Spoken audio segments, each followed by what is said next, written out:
বাংলাদেশের রপ্তানি বন্ধ হওয়ায় এভাবেই বস্তায় বস্তায় আলু ও পেঁয়াজ রাস্তায় ফেলে বিক্ষোভ করছে ভারতীয় কৃষকেরা। সাথে সাথে বিজেপি নেতা শুভেন্দুর বিরুদ্ধে আন্দোলনে নেমেছে ভারতের কৃষকেরা। যে শুভেন্দুকে আমাদের কিছু করতে হবে না, ভারতের নাগরিকরা, কৃষকরা তারাই ওরে পিটায়। আলুর যে দাম কৃষকরা পাচ্ছে না, 2.5 টাকা 3 টাকা করে তারা হচ্ছে ফসলের দাম পাচ্ছে। ফলে কৃষকের আত্মহত্যা ইতিমধ্যেই শুরু হয়ে গেছে সারা বিভিন্ন জেলাগুলোতে। হোম মিনিস্টারের এ থেকে একটা সার্কুলার অসুখ, বাংলাদেশের লোক এখানে চিকিৎসা পাবে না, বাংলাদেশের লোককে আমরা এখানে হোটেল দেবো না, বাংলাদেশের বই আমাদের দেশে বিক্রি হবে না, সেগুলো দিচ্ছে না।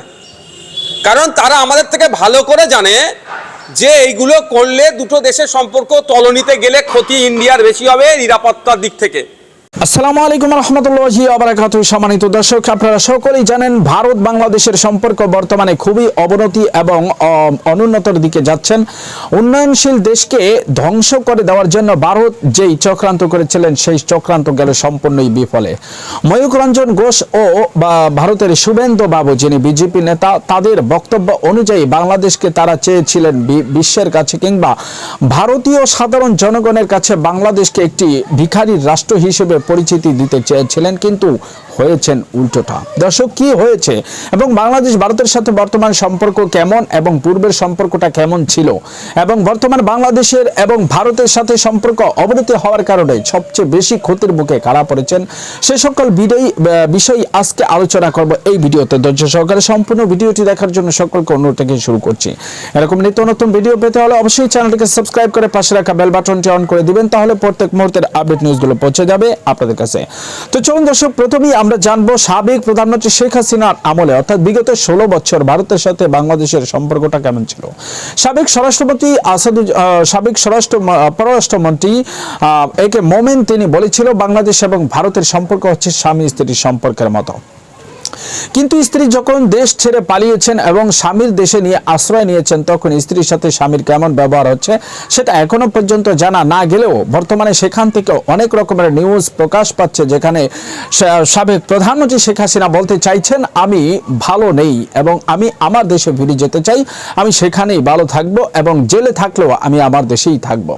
কিন্তু কেন? স্বামী যখন স্বামীর কাছে স্ত্রী পৌঁছে গেলেন, তখন স্বামীর বাড়িতে কি তাকে স্ত্রীকে নির্যাতন করা হচ্ছে? প্রশ্নটা আপনাদের কাছে থাকলো, কমেন্টস বক্সে অবশ্যই জানাবেন। এবার আসি যে বাংলাদেশের সাথে ভারতের সম্পর্ক বর্তমানে কেমন আছে।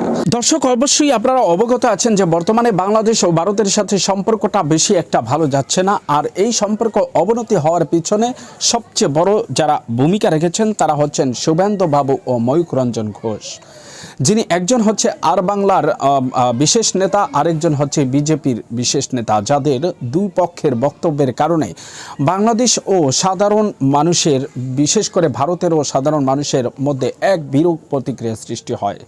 সেখান থেকেই শুরু বর্তমানে ভারতের সাথে সম্পর্ক খুবই অবনতি। এরই মধ্যে ভারতের পররাষ্ট্র সচিব বাংলাদেশে আসলেও কোনো সুফল নিয়ে যেতে পারেনি এবং ডক্টর ইউনূসের সরকারও কোনো সুফল ভারতকে দিতে আর প্রস্তুত নয়। কারণ ইতিমধ্যেই দেখা গিয়েছে ভারতের সাথে পেঁয়াজ ও আলু রপ্তানিতে বাংলাদেশের সাথে যখন বাংলাদেশ অনিচ্ছা প্রকাশ করেছেন, তখন বর্ডারে লক্ষ লক্ষ টাকার আলু পেঁয়াজ পৌঁছে দিতে দেখা গিয়েছে ভারতের। এতে ভারতের কৃষকের মাথায় হাত এবং কৃষকরা এবার সেই ময়ূক রঞ্জন ঘোষের বাড়ির সামনে এসে তারা মানববন্ধন করছেন এবং সেই শুভেন্দু বাবুর বাসার সামনে এসে মানববন্ধন করছেন। তারা বলছেন আমাদের পেঁয়াজ এবং আলু আপনারা কিনে নিন, যেহেতু বাংলাদেশের সাথে আমরা ব্যবসা করতে পারতেছি না, আমাদের লক্ষ লক্ষ টাকা লোকসান দিতে হচ্ছে।